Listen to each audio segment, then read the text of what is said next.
Six Nations, folks. England, well beaten at home. 53 points to 10. What a whopper of a result. We will go through some key events and stats, and you guys can let us know your thoughts on that one. But goodness gracious me.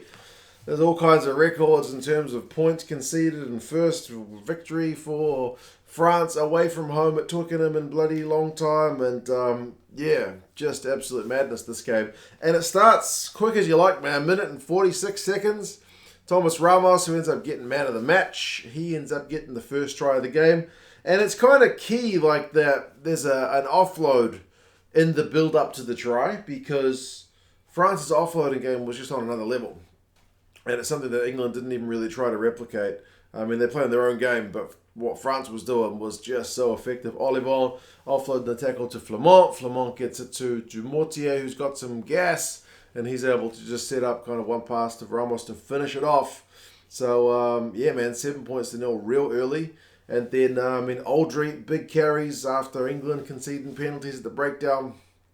10 points to 0 when France opt to slot a 3. So it's a great start away from home. And Danty, back in the side after quite a long absence, really making his presence I felt like more defensively than any of his kind of ball carrying stuff. Like he conceded a penalty and then immediately made up for it by winning a penalty at the breakdown as England were trying to attack. So yeah, it was kind of a pretty helter-skelter first 10 minutes, but for France to be 10 points up away from home was certainly putting themselves in a good position. And England, I mean, to be honest, they wanted to play quick tempo. I feel like there's a little bit of talk in the commentary team on my feed anyway about how like maybe France have been figured out by some of the other teams, and a lot of talk about how France's fitness might not be up to it with the course of 80 minutes. And, they've got a big pack, and if you play high tempo, you can tire them out. Well, England were trying to do the high tempo thing. A lot of quick line-out throws.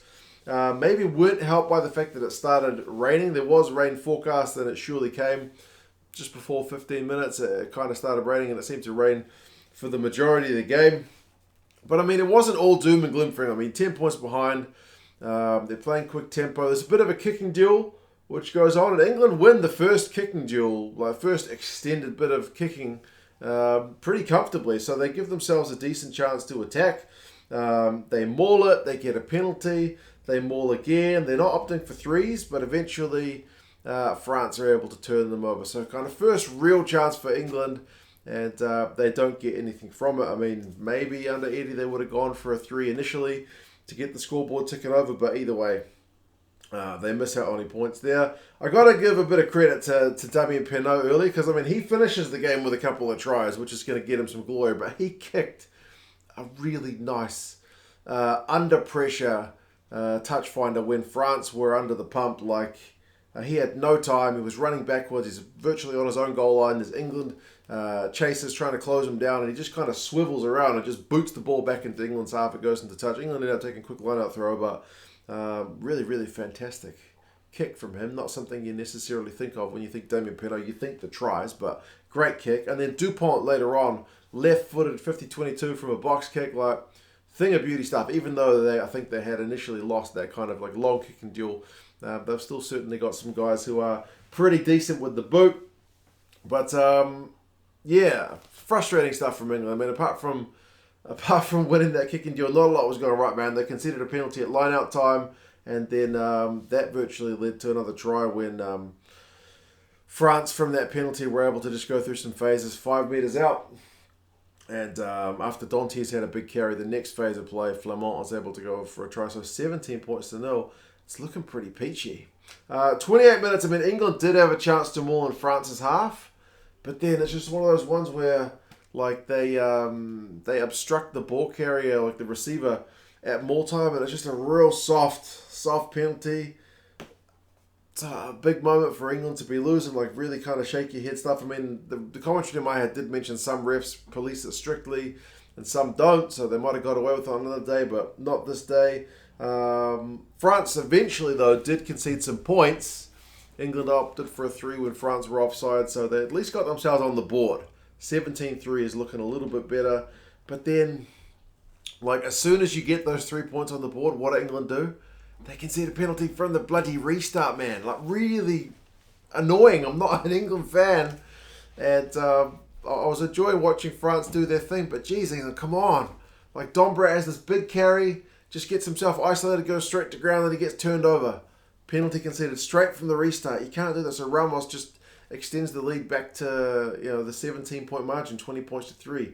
And to be honest, Aldrich was just getting on fire. Like him and Danty, especially big physical presences. I mean, Aldrich turned over Sinckler on defence, and then it was getting embarrassing before half time because France managed to get one more. Like Dombrandt knocks it on in his own half. A couple of errors, from him, sadly, at the end of the first half. And Aldrich, when they've got that scrum, he's able to just pick and go, offloads it to Ollie, and bam, man, 27-3 at half time. Yeah, it's not been good for England, but for France, it's been real tasty. So, I mean, possessions 53-47 to France, territory 56-44 to England, but clean breaks is 3-zip. To France, obviously. Run meters is 247 to 137 to France. Defenders beaten is 12-6 to France. And England's penalty count is double France's at 8-4. So it's been a bit of a forgettable first half for England. Second half, I mean, France did have a soft kind of free kick at line-out time. Gave England a chance to, get that second half momentum. You need to score first in the second half, get yourself back into the game. France conceded another penalty. They opted for the scrum, England. France got free kicked at the scrum, and then Smith had a cross kick to Malins, which on another day maybe Malins takes, but it's piddling down with rain, so he can't really grab the ball. So it ends up being a knock-on into the goal line, so it ends up being a French 22 dropout, so a little bit of a get out of jail.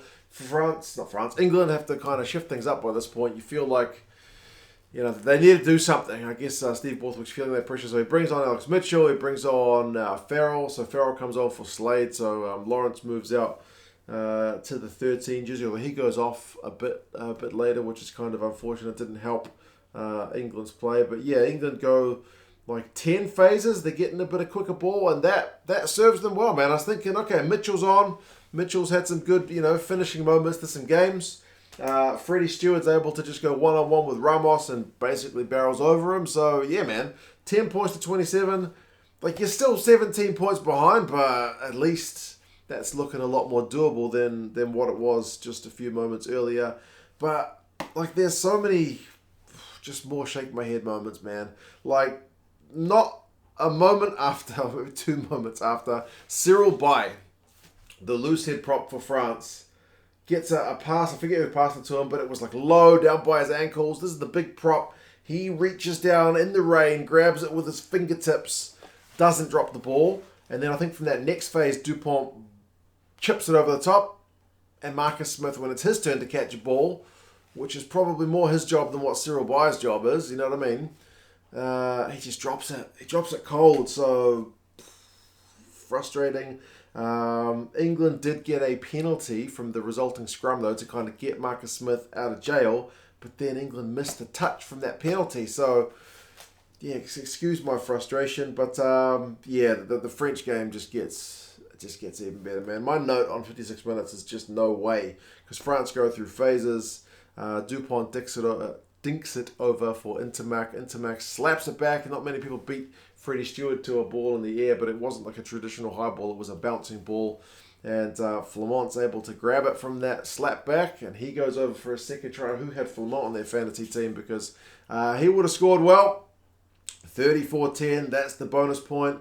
Ramos, 59 minutes, line break, dinks it for Dupont. Smith gathers it over the line, but is kind of driven back.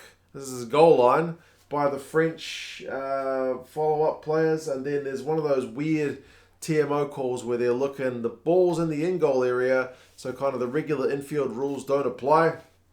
Ollie, quick thinking, just able to dive over the ruck, put his hand on it and force it. So that is a try given. That's one of those brutal ones that quick thinking players can capitalize on. And this time it went for France, so goodness gracious me, man. They had to TMO up, but it's given. 41 points to 10. You knew the game was pretty much in the bag because Dupont got substituted for the first time in the Six Nations. That was on 68 minutes. Ntamack also got substituted. So the French coaching staff, I don't think were quite smiling yet, but they were going to smile. Like England kept pressing, to their credit. Like Mitchell took a quick tap penalty. He passed it wide to out to Malins, but it was Dumortier who intercepted it, so that was kind of snaffled. And then Penaud on 72 minutes, who I think at that point has only made one run in the entire game. He's made a nice kick, but he's had only one run. He's been living off nothing. He's able to grab a Fickou kick, which is out to the right wing. He grabs that. He beats Dombrandt for pace after a bit of helter-skelter play.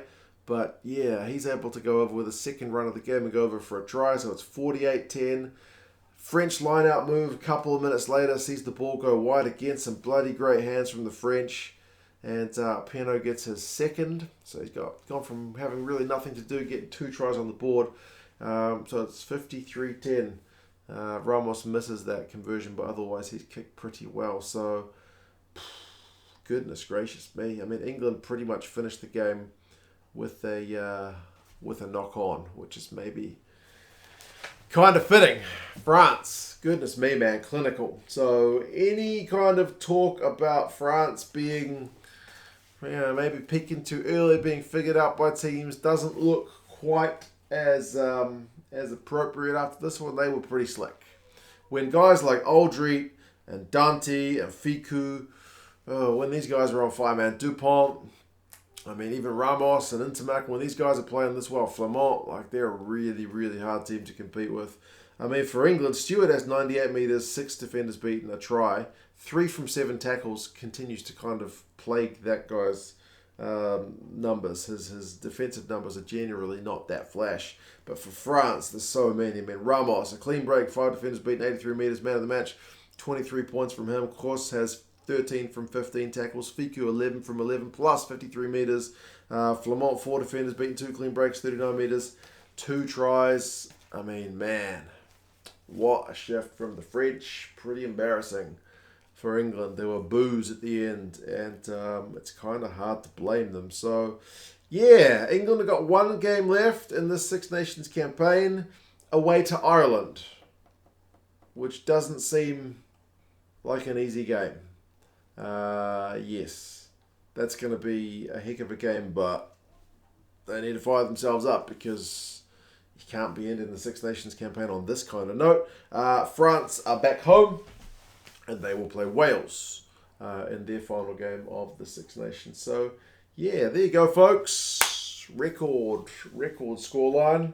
Well done, France. You scored some bloody beautiful tries. And England, kind of back to the drawing board for another week. But anyway, it's only 1 game.